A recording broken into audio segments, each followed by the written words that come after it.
John Wayne développe une forme abstraite de graffiti, le freestyle.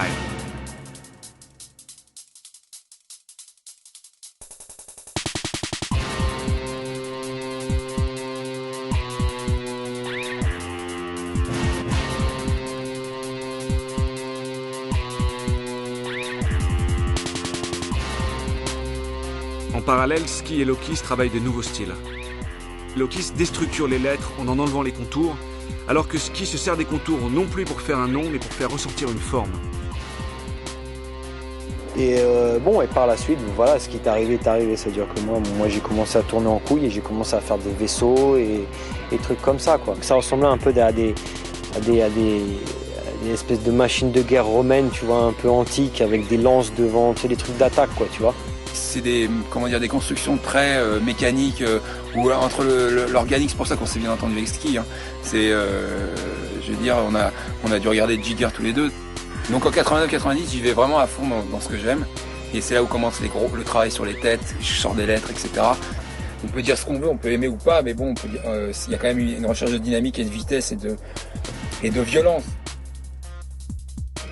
On sortait complètement hors norme du graffiti hip-hop qui était là, avec des petits b-boys sur le côté, avec le petit microphone, avec le petit poste radio, avec le petit truc à capuche, tu vois, le petit wild style, là, tu vois, le petit truc bien tradition, quoi, tu vois. Le problème, c'est qu'il faut toujours que des gens, je pense, se rassurent en mettant une hiérarchie.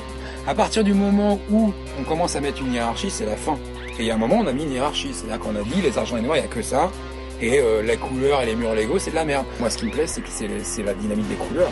À partir de là, je respecte en même temps ceux qui le font. Après, dire comme Bando, l'argent et noir, c'est la qualité de la lettre et tout ça, moi, ça me fait doucement rigoler.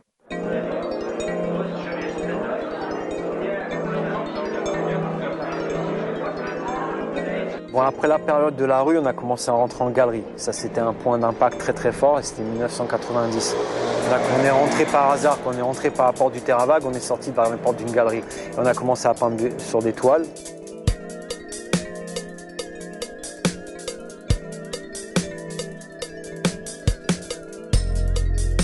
Fin des années 80, plusieurs galeries exposent le travail des graffeurs. Agnès B a exposé dès 1989 Futura 2000. Elle continuera régulièrement à promouvoir les graffiti artistes. Les expositions vont se succéder.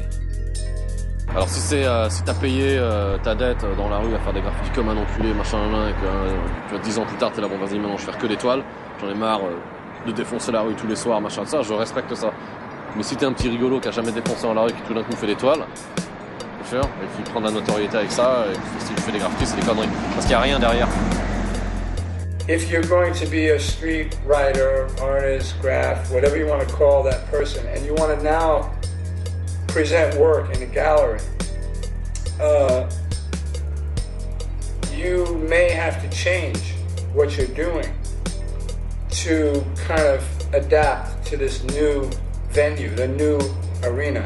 I mean, all of us were kind of on this level in the street, but when we went to the galleries and everything, we were at the bottom again. You know, it's anything you are in the street means nothing in the gallery. And most of the artists from the graffiti world never really made it into like the art world. J'ai jamais fait de graphe vraiment avec des lettrages ou des trucs comme ça, comme Crash ou Dez l'ont fait. Parce que moi, j'ai toujours pensé que c'était de la décoration. Ça n'avait rien à voir avec le graphe, c'était du commercial. Quand je voyais des lettres, je me disais, mais putain, merde, pourquoi ils peignent sur des toiles, tu vois, une espèce de morceau de tissu encadré par un bout de bois, c'était ridicule, quoi. C'était médiéval pour moi. Le futur, c'est dans la toile. C'est pour conserve what we do, you know? To conserve it, because we as graffiti artists, we go to the streets, we do beautiful walls, and everybody, you know, they pisses on them, they erase it, and what's that? You know, we have no respect, so we have to, you know, conserve what we do, because what we do is maybe in 50, 100, 100 years, when they look back into the time, they'll realize that we were an intelligent group of artists and we had to go through a lot, you know. Ainsi, les writers voient leur art accepté dans les manifestations culturelles et artistiques. Des festivals de graffiti s'organisent et ils sont encore aujourd'hui nombreux et réguliers. Plusieurs galeries d'art se sont spécialisées dans l'exposition du travail des graffeurs. Le graffiti s'est imposé comme un des mouvements de la peinture moderne. Ça va, c'est la balle, ça va?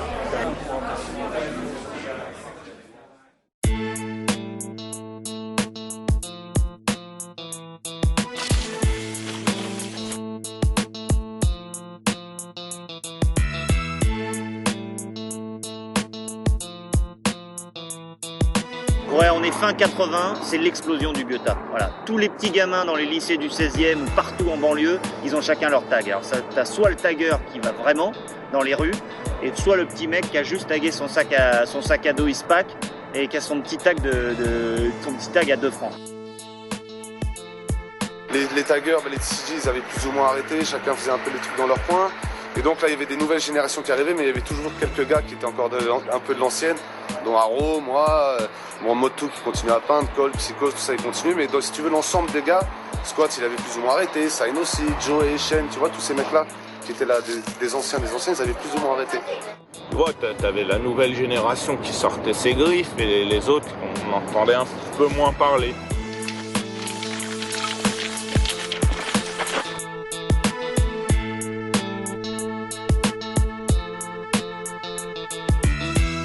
Et nous, on se disait, il faut qu'on marque. Il faut qu'on marque quelque chose de plus. Et en premier lieu, c'était plutôt les métros qui nous intéressaient. On fonce les entrepôts, on fonce toutes les lignes, aucun répit, on se croise même dans les entrepôts avec d'autres Goethe. Et la technique de base était donc le Posca, ce qui est un marqueur qui n'est pas celui-là, mais un Posca de 15 avec une encre Flowmaster.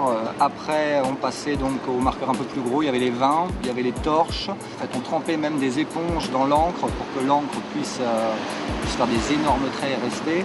Il y a eu beaucoup de journaux qui commençaient à parler de nous et de la 13. La RATP qui nous faisait énormément de pubs avec leur bandeau. La 13 a coûté tant de millions. Ouais, il y a eu tout ça, quoi. C'est vrai que chaque ligne avait son groupe.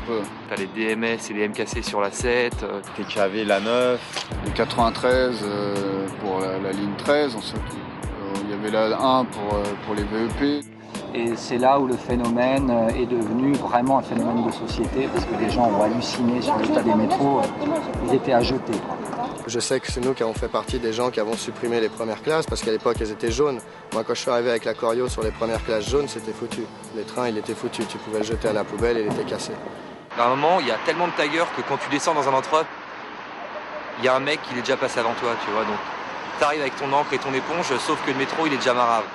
Donc tu dis, bon, qu'est-ce que je vais faire, quoi? Est-ce que je vais prendre le risque de prendre des bombes parce que les bombes ça sent et tout? Il n'y avait pas beaucoup de trains, il y avait beaucoup d'entrepôts qui avaient été faits à l'époque des TCG, même à l'époque des anciens et tout.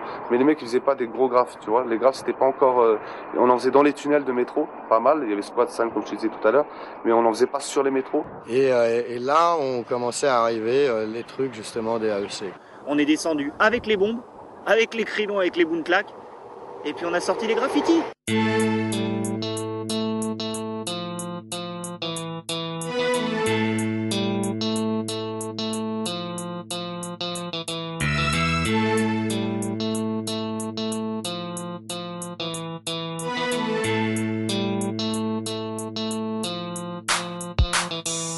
Du coup, on a remis les bouchées doubles et ce qui à la finale a été une bonne émulation entre le métro et les stations parce qu'on a commencé chacun à mettre la pression en peinture sur le métro à Paris.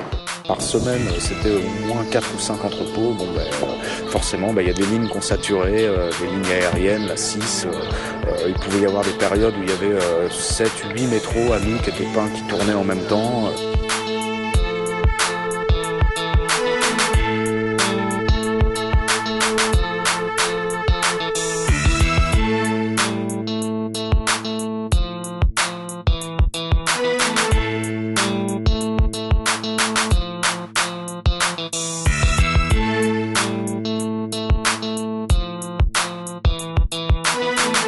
Sur la 7 particulièrement, ça roulait jusqu'à 4 voire 6 mois dans l'année.